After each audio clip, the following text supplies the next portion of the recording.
No Momento Pet deste domingo, vamos abordar um tema muito comum e ao mesmo tempo polêmico da medicina veterinária preventiva, a castração de cadelas. E para sanar todas as nossas dúvidas, recebo aqui no Revista Maricá o médico veterinário, professor e líder nacional dos cursos de medicina veterinária da Universidade Estácio de Sá, o doutor em neurociências pela Universidade Federal Fluminense, professor Marcelo Granja. Seja muito bem-vindo, Marcelo, ao nosso programa. Eu que agradeço, é um prazer muito grande estar aqui na Revista Maricá e a gente poder conversar sobre esse tema tão importante que é a castração em cadelas, né? O prazer é nosso. Então, já para começar, quando realmente é recomendável a castração em cadelas? A castração em cadelas, ela é um tema muito polêmico e popularmente muito abordado porque a gente tem, uma realidade, uma necessidade grande de realizar esse procedimento. Então, iniciando a nossa fala, eu já queria deixar claro que castração é um ato de amor. Então, castrar os animais é algo muito importante e a gente vive hoje uma realidade com cadelas que elas vivem domiciliadas, ou seja, elas vivem dentro de casa e não têm ou têm pouco contato com a rua. Isso significa que são animais que vivem em ambiente controlado. E nós temos cães, cadelas, que vivem em ambientes abertos, na rua ou possuem responsáveis, mas não existe um ambiente controlado e cuidado e a gente tem que levar isso em consideração. Por que a gente precisa levar isso em consideração? Porque hoje a população acredita que a castração é simplesmente para a prevenção de cio. Sim, a prevenção do cio é algo muito importante, a castração ela tem essa indicação, mas a castração ela também possui um papel determinante no controle populacional de outros animais, outros cães e filhotes que vão nascer, principalmente oriundos desses cães que vivem na rua, onde a gente não tem o controle populacional. Pode ser usada para isso, para controle de... Pode e deve. Hoje as prefeituras no Brasil todo têm essas campanhas de controle populacional, castração, castramóveis e outros tipos de campanha. Então essas campanhas elas são atuantes, elas são presentes dentro da nossa população para esse grupo mais especificamente de cães que vivem na rua ou que vivem sob responsabilidade de alguns tutores, alguns cuidadores, mas não dentro de um domicílio. Então a gente controlou, preveniu o cio do cão que está dentro de casa, a gente previne o cio e a reprodução, com que os animais cruzem, esses animais que vivem em rua, mas também tem o controle de doenças. Existem doenças que se desenvolvem na fêmea a partir da senilidade, à medida que ela vai envelhecendo, e existem doenças que são transmitidas entre os cães e também do cão para o ser humano. E quando a gente castra o animal, a gente está fazendo essa medida preventiva, a gente está colocando mais uma barreira, que é a barreira do contato do animal com outros animais no momento da cópula ou no momento do cio. A gente sabe que o cio da fêmea ele libera uma série de feromônios que fazem com que outros animais procurem esses animais, tem um conglomerado de outros cães e isso acaba sendo uma fonte importante de transmissão de doenças, mas também o contato desses animais não castrados com os seres humanos. Os animais então adquirem essas doenças na rua e depois entram nos domicílios sendo transmissores de doença. Então a castração ela vai muito além da prevenção do cio. Ela hoje é um ato de controle de prevenção de doenças e controle também de número de animais errantes, animais que vivem na rua e acaba sendo um meio utilizado pelos governos e também pelos médicos veterinários para controle de população de cães de rua. Tá. E qual a principal diferença entre a castração do macho e da fêmea? Perfeito. As espécies animais, o sexo, na verdade, esses animais eles têm glândulas e órgãos que são responsáveis pela produção tanto de hormônios como de células reprodutivas. Se a gente pensa no macho, a gente está falando dos testículos como glândulas que secretam hormônios e também como órgãos responsáveis pela produção dos espermatozoides. Nas fêmeas, a gente está falando dos ovários. Então, cada sexo tem um órgão e uma glândula, eles acabam tendo funções duplas para a produção de células fecundativas. Quando a gente castra o cão, a gente retira testículo e epidídimo. Quando a gente castra a fêmea, a gente retira ovário, tuba uterina e útero. Então, são dois tipos de procedimentos cirúrgicos diferentes. O do cão ele tem um grau de invasividade muito menor que o da fêmea e o da fêmea acaba tendo um grau de invasividade maior. Por quê? Há necessidade de abertura de cavidade abdominal e aí localização dos ovários, dissecção desse conteúdo e a sua consequente remoção. Vale ressaltar que dentro da medicina veterinária, o processo, o procedimento de castração, ele é um procedimento muito difuso. As escolas de medicina veterinária, hoje, elas ensinam a castração como base dos procedimentos cirúrgicos. Os médicos veterinários, na sua rotina clínica, eles realizam com frequência os procedimentos cirúrgicos de castração. Então, existe hoje uma segurança a partir da técnica. Somado a isso, também os procedimentos anestésicos, eles acabaram sendo melhorados, né? Então, é sempre importante a gente deixar claro que tanto a avaliação do animal, como o ato do procedimento cirúrgico e também a escolha de quando e por que castrar, deve ser realizado pelo médico veterinário. Os médicos veterinários são os únicos profissionais habilitados para realizar todos esses tipos de procedimentos.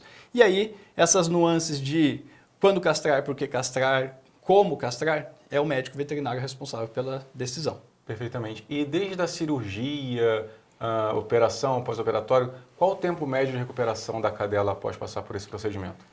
Como a gente está tratando especificamente da castração em cadelas, a cadela normalmente ela vai passar por uma avaliação clínica. Então o médico veterinário recebe esse animal e ele vai fazer toda a triagem, o pré-operatório, ela estando apta para o procedimento de castração. 24 horas mais ou menos em torno depois da cirurgia, ela já tem alta clínica. Então ela já pode ir para casa. Isso não significa que ela ir para casa, ela já está livre das suas responsabilidades do pós-operatório. Então esse pós-operatório ele pode durar até 15 dias. Varia muito, né, de resposta do animal, padrão de cicatrização. Acaba que não tem tanta diferença entre a raça e o tamanho do animal, é mais o cuidado do responsável. Então o responsável, ele sendo de fato responsável pelo acompanhamento do pós-operatório, a melhora é bem importante, tá? Ela vai acontecer. Mas a gente está falando de organismos biológicos, né? Um cão responde diferente do outro. Isso significa que o olhar do responsável, ele é determinante, mas ele também vai auxiliar nesse acompanhamento de se meu cão ele pode continuar no caminho do pós-operatório, né? A gente avalia cicatrização, é importante em alguns animais o uso do colar elisabetano, outros animais precisam utilizar a roupa pós-operatória, mas o olhar para a resposta de dor, então muitas vezes eles tomam analgésicos e anti-inflamatórios no pós-operatório, alguns animais precisam tomar alguns medicamentos para controle de risco de infecção, como os antibióticos, então esses 15 dias são determinantes. Imediatamente após a cirurgia, é muito comum as fêmeas ficarem mais letárgicas, né? Menos ativas, porque de fato acabou se passando por um procedimento anestésico, ainda tem a resposta de dor um pouco maior, mas isso vai recuperando ao longo do dia. As pessoas elas têm medo da castração, né? Elas falam, eu não vou castrar porque estou fazendo mal para o meu animal. E novamente reafirmo, castração é um ato de amor. A gente, enquanto médico veterinário, jamais indicaria um procedimento tão difuso se ele de fato fosse causar algum mal ou se ele de fato fosse fazer algo que levasse a uma mutilação ou prejudicasse a qualidade de vida do animal. Muito pelo contrário. A castração ela é importante, ela é necessária, a recuperação ela já é conhecida, né? Todas as etapas do processo de recuperação, então eu acredito que a gente não tenha um problema, lógico que o tutor, né, e o médico veterinário tem que estar sempre em contato para saber como que esse animal está se recuperando ao longo do tempo. Sim, e dentre os benefícios, a castração em cadelas também evita, de fato, a gravidez psicológica? Ah, sim. A gravidez psicológica ela ocorre como uma consequência do cio. Então, se a gente realiza a castração e retira esse fator indutor do cio, a pseudociese, né, que é a falsa gestação, ela acaba sendo controlada. Então, um dos fatores de controle da castração também é a prevenção dessa falsa gestação. Uma vez que você castra, esse efeito colateral de não castrar também é reduzido e é minimizado nas cadelas. Você já falou que a castração, então, ela é benéfica. E ela pode-se dizer que ela também prolonga a vida do animal, da cadela?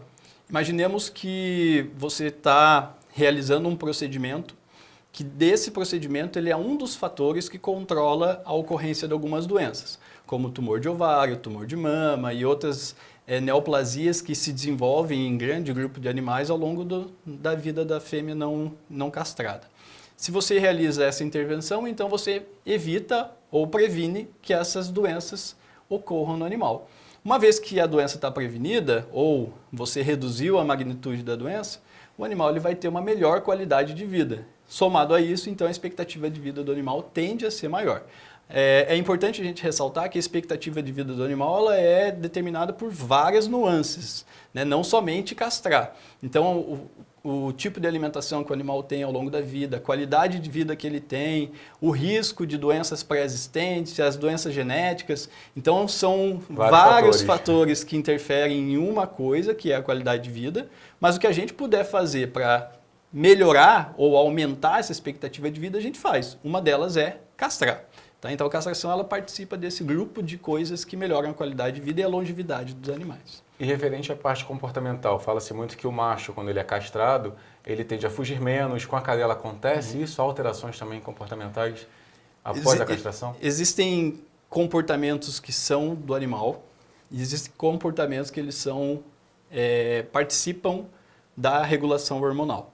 Então, digamos que tem um cachorro, uma cadela que late muito, que é muito agitado, e isso é parte do comportamento do animal. Muitas vezes a castração não consegue atender. E aí a gente ouve, né, as pessoas falando, mas eu castrei, ele continua agitado. Não mudou nada. Isso é do comportamento do animal. Isso resolve-se muitas das vezes com adestramento ou mudança da forma com que o tutor, o responsável, interage com o animal e vê o animal dentro daquele ambiente em que ele vive. Então a castração também não faz esse tipo de milagre, né? A gente tem que entender que existe um animal que ele tem uma visão enquanto cão determinante de matilha e o comportamento dele vai ser de acordo com a matilha que ele vive. No caso, se ele for o único cão da casa, os moradores da casa e ele são a matilha daquele cão.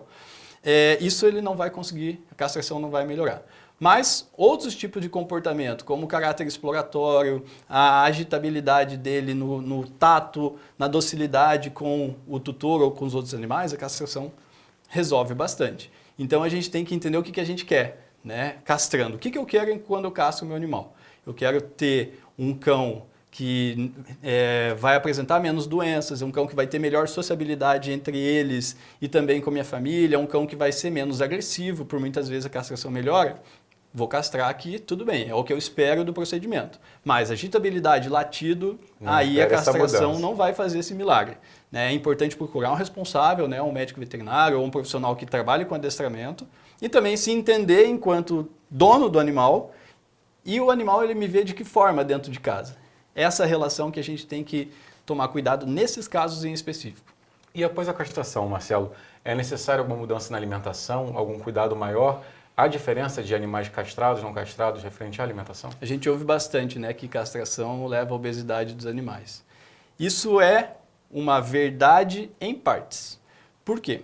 Imagine o seguinte, a gente tem aí um animal com hormônios oscilantes, um animal inteiro que ainda não foi castrado, os níveis hormonais, todos eles subindo e descendo à medida que o ciclo ele vai acontecendo e normalmente esses hormônios, principalmente o estrogênio, que é um hormônio liberado pelo ovário, né, que é o órgão que a gente retira, ele regula maturação de hormônios, a progesterona também regula a interação da fêmea no momento do cio e eles também têm a participação de uma contra-regulação de uma gama de outros hormônios que aí eu teria que te convidar para ir na minha aula para a gente conseguir conversar sobre isso. Mas o que eu queria dizer? Que o animal inteiro ele sofre balanços hormonais e isso leva ele tem uma maior tendência a ter o metabolismo alto. Então, o corpo dele funciona mais acelerado. Quando você castra, você tira esses hormônios que levam à aceleração do metabolismo, ou seja, o animal mais lentificado. Com a castração, a gente também muda esses padrões comportamentais que a gente acabou de falar. Então, a busca por algo novo, o cão ele é um animal de caça, então ele deixa um pouco de ter esse hábito de caçador, ou seja, ele se torna um sedentário. Aí você tem um animal sedentário com metabolismo lento, mas comendo a mesma quantidade de alimento que ele comia antes de ser castrado. A tendência é a obesidade. E vale ressaltar uma coisa bem importante. O animal, por muitas vezes, ele não se alimenta por conta própria. Alguém dá a comida para ele. Então, o problema é quem dá comida para o animal. Deixar a comida à disposição, A né? gente tem que cuidar de quem cuida do animal, né? Orientar de que sim, agora ele está com o metabolismo mais lento, sim, agora ele tem essa desregulação, né? Essa retirada de um grupo de hormônios ou redução bem importante do número desses hormônios, que agora esse animal ele precisa fazer um acompanhamento. Então ele foi castrado, não é o ponto final da castração. A castração ela tem o momento pré, que é a avaliação do pré-operatório, o procedimento cirúrgico em si, o pós-operatório, que vai dar a alta do procedimento, mas o acompanhamento pós ele é extremamente importante. Então você tem que levar o seu cão no médico veterinário, ele vai avaliar qual é a ração, qual é o padrão alimentar, qual é o perfil metabólico que esse cão tem e qual vai ser a tendência ou predisposição para obesidade nos casos de níveis de funcionamento do cão. Porque você pode ter o cão castrado e agitado, como a gente falou agora há pouco. Esse cão agitado, ele é um cão que é ativo. Então ele tem um padrão alimentar diferente do cão que castra, ele não é agitado, não seria agitado castrado ou não. Então ele é um animal sedentário. Qual é o padrão alimentar? Então esse mito ele é parcial, né? Porque a gente tem que entender o jeito que o cão é, como que ele interage no ambiente e aí o padrão, né, o tipo de alimento que eu vou fornecer para ele. O importante é se informar e conhecer o seu animalzinho, né? Sempre. E entender que ele é um animal que tem uma característica de caça. O cão ele é um caçador. Apesar da gente ver os nossos cãezinhos, nosso labrador, poodle, deitado no sofá o dia inteiro, a origem biológica dele é uma origem de caça. Então, por vezes, ele vai ter esse comportamento. Pode ser que o seu não tenha dentro de casa, mas outros cães têm. Por isso que não existe uma receita de bolo. É importante ter um acompanhamento individualizado com o médico veterinário. Castração ela é importante. Castração, novamente, é um ato de amor. Fica aí o recado. Obrigado, doutor Marcelo, pela oportunidade de participar aqui do nosso programa. Espero recebê-lo outras vezes. É um prazer, estou à disposição e é sempre uma honra participar aqui do Revista Maricá e poder ajudar a gente sempre em assuntos associados aos pets. E aí, gostaram do Momento Pet hoje? Semana que vem tem mais um especialista aqui comigo, tirando todas as dúvidas desse mundo incrível dos pets. Até lá!